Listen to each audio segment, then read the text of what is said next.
All right, thank you for joining me today. In today's exercise, what we're going to be doing is we're going to be examining the different, there's multiple different kinds of sentences in English, but today we're going to go ahead and focus in on two of the most basic. And when I say basic, I'm referring to those that are often taught at the early stages of primary or elementary school here in the States, or even at the beginning of your language journey, if that's the case. And there's no shame in that, right? We all learn the basics first. All right, here we're going to be looking at what's referred to as the simple or asimple and compound style sentence. Now, as a definition, I've tried to include it as here for you, just a little bit of ease of access.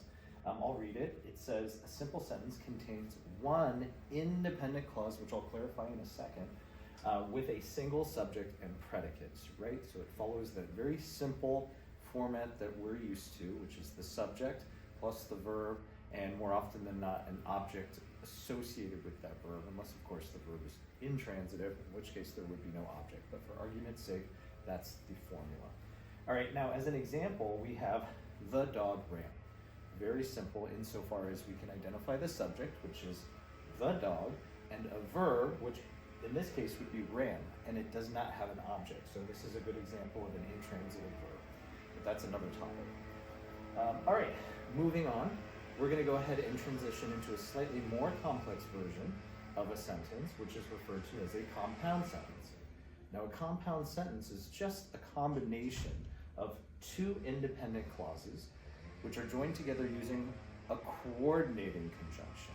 And coordinating conjunctions are listed here, which are for, and, nor, which is in the negative, but, or, yet, and so. Sometimes you'll see this referred to using the acronym fanboys, right? So FA for and then NB, N and but, and so on and so forth. So that might be a great mnemonic device for you to remember those coordinating conjunctions. All right, now, in the example of the compound sentence, we have the dog ran, and, which is our coordinating conjunction, the cat chased it. Now, just to clarify what an independent clause is, because I mentioned that in the case of a compound sentence, we're linking two of them together, two of these independent clauses, using that coordinating conjunction. So, to clarify, as mentioned, an independent clause is a complete sentence or a complete thought, meaning it contains a subject and a predicate, and if I were to separate it from the single sentence and have each as an independent sentence, they could exist on their own. As an example, the dog ran, period, assuming I'd cut off the rest of the sentence, would be a complete thought. It would be an independent clause or an independent sentence. Same thing with the cat chased it. It would be a complete thought in a sense, and it could exist on its own. Therefore, that second clause is also independent. All right, moving on. For the exercise that we're going to examine today, we're going to go ahead and take a look at each of these 5 sample sentences. And what I'd like for you to do is make an attempt to identify the kind of sentence it is, meaning, is it a simple sentence based on its composition, or is it a compound sentence based again on the definition of said compound sentence, which again is two independent clauses joined together using one of these coordinating conjunctions. So let's go ahead and take a look at sentence number 1, which reads, the sun set and the stars appeared.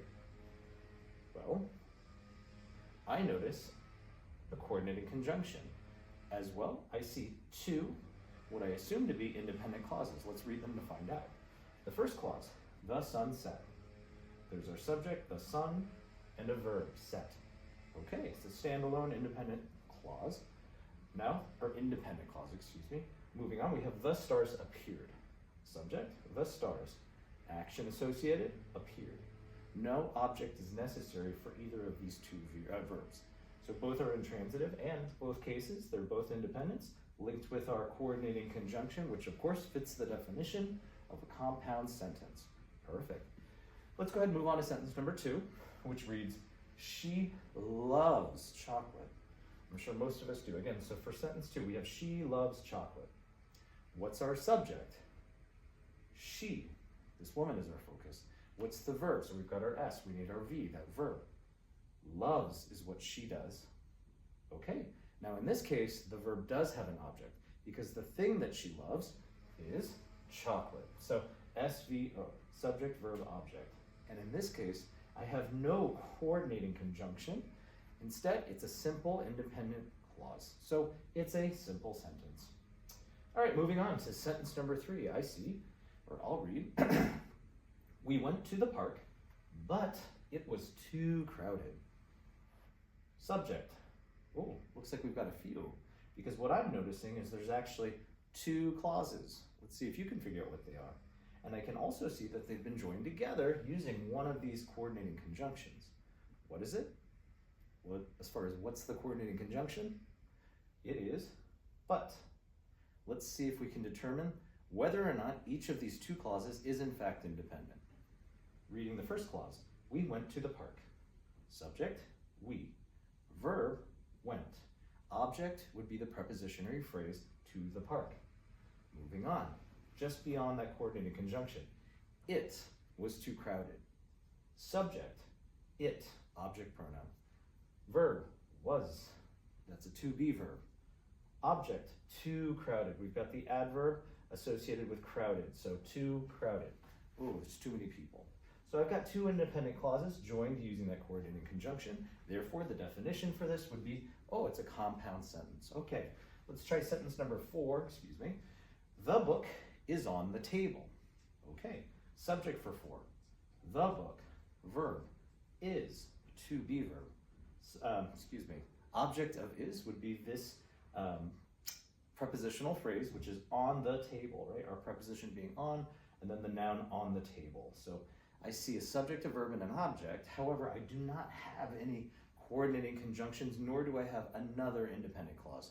So we can conclude that it is in fact a simple sentence for number 4. All right, and our last one in this series, at least, we're going to go ahead and take a look, which is he plays basketball, and coordinating conjunction, he also plays soccer. Okay, once again, even though I do see that we have a coordinating conjunction, we may have at least one of these clauses could potentially be what's called a dependent clause, which means a thought that is incomplete, requiring an independent thought. So just in case, and that's something we'll go over in another lesson, but for now, let's read and make that determination ourselves, which is he plays basketball being the first clause. Well, what's our subject? He. What does he do? What's our verb? Plays. What's the object of this verb? Basketball is what he plays. Independent clause, excuse me. Second clause, let's just check it out. He also plays soccer. Okay, subject, he. Okay, verb, the operative verb. Plays, not the modifier, but plays. Object of plays, soccer. So in both cases, we're looking at 2 independent clauses joined together using a coordinating conjunction, which by definition makes it a compound sentence. Hopefully you were able to identify that as well. All right, now at home, feel free to do that. I'd love for you to go ahead and give a sample sentence of a simple sentence as well for number 2. Please provide a compound sentence of your own, once more fitting the definitions that are provided for you. Let me know what those sentences are if you'd like to in the comment section below. Could be fun to see what you guys came up with. Other than that, I look forward to hopefully working with you again in the next one. All right, thank you for joining me.